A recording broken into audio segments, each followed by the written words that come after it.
7வது சங்கீதம் 104ஆம் வசனம்.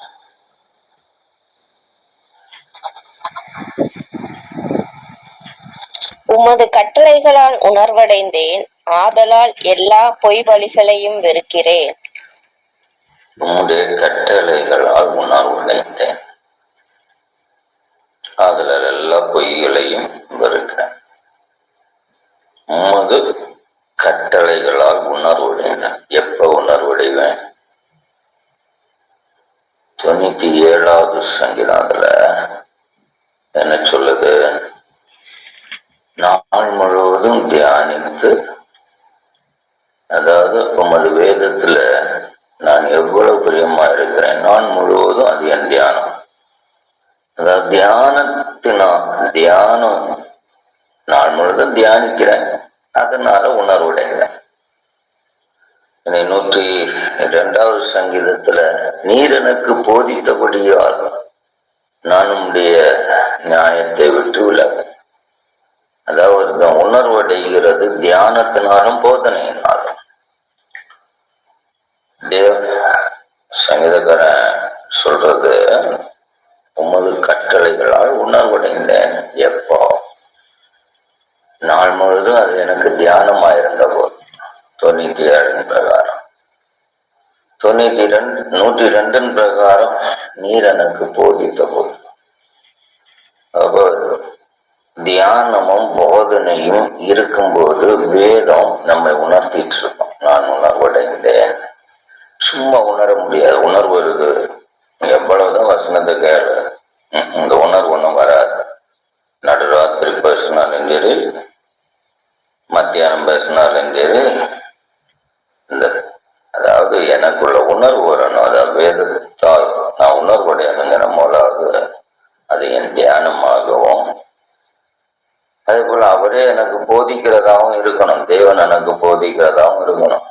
அப்ப நான் தியானிக்கணும், அவர் எனக்கு போதிக்கணும். இல்லைங்கன்னா அவர் போதிக்கிறத நான் தியானிக்கணும். அப்பதான் எனக்கு உணர்வே உண்டாகும். இந்த உணர்வு வந்தா மட்டும்தான் ஒரு மனுஷன் பொய்யான ஜீவிதத்துக்கு விலகுவானே தவிர அது வரைக்கும் அவன் விலக மாட்டான். சரி, இனி அந்த அவர் போதிக்கிறார், ஓகே ரைட். இந்த போதனையினால உணர்வுடைந்தேன்னு சொல்றாரு. இனி அடுத்தது நம்ம அதனுடைய அடையாளங்கள் என்னதான் இருக்கும்? தேவன் இந்த வேதத்தால நான் உணர்வுடைந்ததுக்கு அடையாளம் என்னது? 54வது ஏசாயா 54:13 தான். அங்க என்ன சொல்லியிருக்கு? உன் பிள்ளைகள் எல்லாரும் கர்த்தரால் போதிக்கப்பட்டிருப்பார்கள், உன் பிள்ளைகளுடைய சமாதானம் பெரியதா இருக்கும். நான் தேவனால் போதிக்கப்பட்டு உணர்வுடைந்திருந்தால் சமாதானம் பெரியதா இருக்கும் அப்படின்னு சொல்லியிருக்கு. கர்த்தரால் போதிக்கப்பட்ட பிள்ளைகளும் இருப்பாங்க. இந்த உணர்வு எப்போ வருது? இந்த 2 பேர்ல ரிசல்ட் என்னது? சமாதானம். பொய் இப்ப நீங்கிருச்சு, அதனால கட்டாயம் சமாதானமா தான் இருப்போம். இன்னும் அதுல ஒரு வசனத்தை பார்க்கிற நேரத்துல எரேமியா 31:34 அது என்ன சொல்லுது? இனி ஒருவன் தன் அயலானையும் ஒருவன் தன் சகோதரனை நோக்கி கர்த்தரை அறிந்து கொள் என்று போதிப்பதில்லை. அவர்கள் சிறியோர் முதல் பெரியோர் மட்டும் எல்லாரும் என்னை அறிந்து கொள்வார்கள் என்று கர்த்தர் சொல்லுகிறார். நான் அவர்கள் அக்கிரமத்தை மன்னித்து அவர்கள் பாவங்களை இனி நினையாதிருப்பேன். அப்போ உணர்வு அடையும் போது நமக்கு எப்போ அந்த உணர்வு வரும்? அது அடையாளங்கள் இதுதான். ஒண்ணு சமாதானமா இருக்கும், 2வது என்னது? தேவன் பாவத்தை நினைக்காம, அதாவது தேவனே பாவத்தை, தேவன் நம்ம பாவத்தை மறந்துடுவார். இப்ப நம்ம பாவத்தை ஆண்டவர் நினைக்கிறாரு, அதனாலதான் என்னது? சமாதானம் இல்லை. இப்ப பாவத்தை தேவன் நினைக்கிறாரு, அதனாலதான் என்னது? சத்ருவும் நீங்க மாட்டாங்க. இப்ப பாவத்தை நினைக்கிற, அதனாலதான் என்னது? வேதம் நமக்கு உணர்வு அடையும். வேதத்தால் நமக்கு உணர்வும் வரையல. அப்ப இதுக்கு அடையாளங்கள், அதாவது நான் உணர்வுடைந்தேன் அப்படின்னு சொன்னா எப்ப நான் உணர்வுடைகிறேன்? உணர்வுடைந்தது 2 நேரத்துலதான். நான் தியானிக்கும் போதும் அவர் போதிக்கும் போதும் சரி ரிசல்ட் என்னதான் இருக்கும்? வீட்டுல பெரிய ஒரு சமாதானம் இருக்கும். ரெண்டாவது, தேவன் பாவத்தை நினைச்சவில்லை. இனி நமக்கு ஒருத்தன் வந்து போதிச்சுட்டு இருக்க வேண்டிய அவசியம் ஒண்ணு. எல்லாருமே தேவனை அறிவுல நிறைந்திருப்பார்கள். எல்லாருக்கும் தெய்வ அறிவு நிறைவா இருக்கும். இன்னும் ஒரு காரியம் கூட பார்த்துட்டு நான் தீரும். அடுத்து என்ன சொல்லியிருக்கேன்னா 1 யோவான் 2:27 நீங்கள் அவராலே பெற்ற அபிஷேகம் உங்களிலே நிலைத்திருக்கு. அடுத்தது, ஒருவனும் உங்களுக்கு போதிக்க வேண்டியதில்லை, அந்த அபிஷேகம் சகலத்தையும் குறித்து உங்களுக்கு போதித்து அது சத்திய பொய்யல்ல, அது உங்களுக்கு போதித்தபடியே அவர்களே நிலைத்திருப்பீர்கள். அப்ப தேவனுடைய அபிஷேகம் 3 காரியம் இருக்கு. அதாவது வேதத்தால் உணர்வடையும் போது 2 வகையில உணர்வடையும், 3 நன்மைகள் உண்டாகும். 1 சமாதானம் இருக்கும். இனி தேவன் நம்முடைய பாவத்தை நினையாதிருக்கிறார். அதுதான் முக்கியம். நம்ம பாவம் தேவனை நினைப்பூட்டாது. ஏன்னா பாவம் மன்னிப்பு பெற்றிருக்கிறோம். வீட்டுல சமாதானம் இருக்கு, சகல பேரும் பாவம் மன்னிப்பு பெற்றிருக்கிறோம். 3வது அபிஷேகமும் இருக்கு. யாருமே இனி மனுஷன் போதிக்க வேண்டிய அவசியம் இல்லை. தேவாவியானவர் உள்ள இருக்கிறதுனால அவர் போதிப்பார். இந்த 3 தன்மையும் ஒரு ஆளுக்குள்ள நிச்சயம். வேதத்தால் உணர்வடையும் போது இங்க பாடம் என்னதுன்னா நமக்கு நல்லா புரியும். இங்க நம்ம பாடம் தான் உம்முடைய வார்த்தைகளால், அதாவது நம்ம உம்முடைய கட்டளைகளால் உணர்வடைந்தேன். இந்த வேண்டிய கட்டளைனால உணர்வடையும் போது, உணர்வடைவது எப்போ, அதனுடைய நன்மை என்ன? வீட்டுல சமாதானம், பாவ மோசனம், பாவத்தினுடைய பூரணமான ஆண்டவருடைய சமூகத்துல விடுதலை. அடுத்தது அபிஷேகம். இந்த 3 காரியமும் நமக்குள்ள இருக்கும். அபிஷேகம் தேவாவியானவர் நமக்குள்ள இல்லைன்னு வைங்க, நம்ம இன்னும் வேதத்தால உணர்வடையலன்னு அர்த்தம். தேவாவியானவர் இல்லாததுனாலதான் நமக்கு இஷ்டம் போல எதையாவது சொல்லி ஜெபம் பண்ணிட்டு இருக்கிறோம். ஆவியானவர் இருந்து ஜெபிக்கிறது அது வேற விதம். அதனால காலையில கர்த்தர் இந்த நாளில தந்த அந்த தியானத்தை பூரணமா நினைவு கூர்ந்து சிந்தித்து நம்ம ஜெபிக்கிற அந்த விதத்தை தெளிவுபடுத்தி, ஏன்னா அபிஷேகம் நமக்குள்ள இருக்கு. அப்ப அபிஷேகம் இருக்கும்போது ஜெபிக்கும் போது இந்த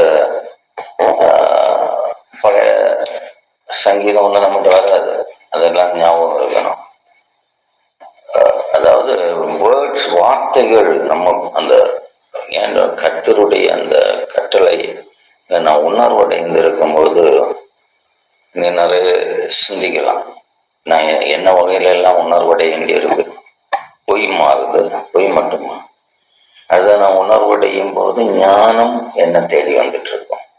பொய் நீங்கினாதான் ஞானம் வரும். பொய் நீங்க ஞானம் யாருக்கிட்டையும் வரவே வராது. ஞானத்துக்கு எட்டி பார்க்காது. ஞானம் எட்டி பார்த்தாதான் புத்தி வரும். புத்தி வந்தாதான் அறிவு வரும். அறிவுடைய நிறைவு தானே ஞானம். எஸ், கர்த்தருக்கு பயப்படுவதுல தான் ஞானம். அந்த ஞானம் வந்தாதான் புத்தி வந்தாதான் அறிவு. அப்போ அந்த அறிவுல இருந்து ஏற்படுகிற ஞானம் அது உலகத்துக்குரியது. இந்த தெய்வ பயம் வருகிற அந்த ஞானம் வர்றது பொய் நிக்கணும். பொய் நம்மகிட்ட நீங்களாம் வைங்க, பொய்யான காரியம் ஒண்ணு யூஸ் பண்றோம்னு வைங்க, ஞானம் ஏது காரணம் ஒண்ணு வரவே வராது. அதனால அவனுடைய கட்டளைகளால் உணர்வடைந்தேன் அப்படின்னு சொன்னா எப்போ எப்படி உணர்வடைவோம், அதுல என்ன நடக்கும், அவனுடைய அடையாளம் என்ன, அவனுடைய ரிசல்ட் என்ன, இதெல்லாம் நம்ம பார்த்துட்டு இருந்தோம். ரிசல்ட் பார்த்தோம். அதுக்கு அந்த இன்னும் நிறைய காரியங்கள், அதாவது என்னை போதித்தவர்களிலும் நான் என்னது ஞானவானாய் மானேன் மேல இருக்க முதியவர்களிலும் ஞானவானாய் ஆனேன். அந்த தெய்வ பயம் வரும்போது, தெய்வ பயத்துக்குள்ள இல்லை தேவனுக்குள்ள நான் வாழ்ந்து உணர்வோடு அவருடைய கட்டளைகளை உணர்வடையும் போது என்ன போதித்தவர்கள் என் மேல இருக்கும். அதுபோல என்னது வயசானவங்களை காட்டிலும் நான் ஞானமா தான் இருப்பேன். வயசானவர்கள் அனுபவங்களை காட்டிலும் மேலான ஞானத்தை தேவன் வேதத்தால் எனக்குள்ள உருவாக்குவார். அதுக்கு அடிஸ்தானமே என்னதுதான், ஆவியானவர் நமக்குள்ள இருந்து போதிக்கிறது. இந்த அனுபவத்தை கத்த நாளில் உண்டாக்க அவருடைய சமூகத்தில் இந்த காலையில நம்மை தியானித்து ஒப்பு கொடுங்க. எவ்வளவுதான் இப்ப என்னுடைய ப்ராப்ளமே இப்பதான் கண்டுபிடிச்சேன். இப்ப இல்லை, பண்டே தெரியும், பண்டே சும்மா பிரசங்கம் பண்ணிடுவோம், சரி யாராவது கேட்டா புரிஞ்சா புரியட்டு அப்படின்னு சொல்லி பண்ணுவோம். இப்ப ஆண்டவர் என்ன சொல்ற, அந்த புரிஞ்சா புரியட்டுன்னு உள்ள ஒரு ஜப ஜீவிதத்தை அல்ல, புரிஞ்சா புரியட்டுன்னு போயிட்டே இருந்தோம்னு வைங்க, ஒரு நாளும் ஒருத்தருக்கும் ஒண்ணுமே புரியாது. அதே நேரம் தியானிக்கவும் போதனைய அவர் போதிக்கிற அளவுக்கு நம்ம ஒப்பு கொடுக்கவும் செய்யணும். இப்போ மனுஷ போதனை கேட்காதீங்க, தேவன் நம்ம போதிக்கணும். அவர் நான் நாள்தோறும் தியானிக்கிறேன், நாள்தோறும் அவர் போதிக்கிறார். அப்போ அந்த அனுபவம் எனக்குள்ள வரும்போது நான் உணர்வு அடைகிறேன், கட்டளைகளால் உணர்வு அடைகிறேன். அப்போ பொய் என்னை விட்டு நீங்குது. அடையாளங்கள் எப்படி? ஒன்று வீட்டுக்குள்ள சமாதானம் இருக்கு, பாவத்தினுடைய பூரண மன்னிப்பு நிச்சயம் வருது, தேவன் அதை நினைக்கவே மாட்டாரு. அப்ப தேவன் உன்னுடைய பாவத்தை நினைக்கலையும் சத்ரு நினைச்சதான் அழிஞ்சான். ஆனா சத்ரு இருக்கிறான் அப்படின்னு சொன்னா இந்த தேவன் உன்னுடைய பாவத்தை நம்ம நினைக்கல. அடுத்தபடியா இருக்கிறது என்னது? அபிஷேகம் இருக்கும். நம்ம உள்ள இருந்து போதிட்டோம், வேற யாரும் போதிக்க வேண்டாம். அபிஷேகம் ஆவியானவர் இருப்பார். அப்ப ஞானம் வெளிப்பட ஆரம்பிக்குது, புத்தி வருது, அறிவு பிறகு இந்த நிலைகளை கத்தர் எனக்குள்ள உண்டாக்க அவனுடைய சமூகத்துல ஒப்பு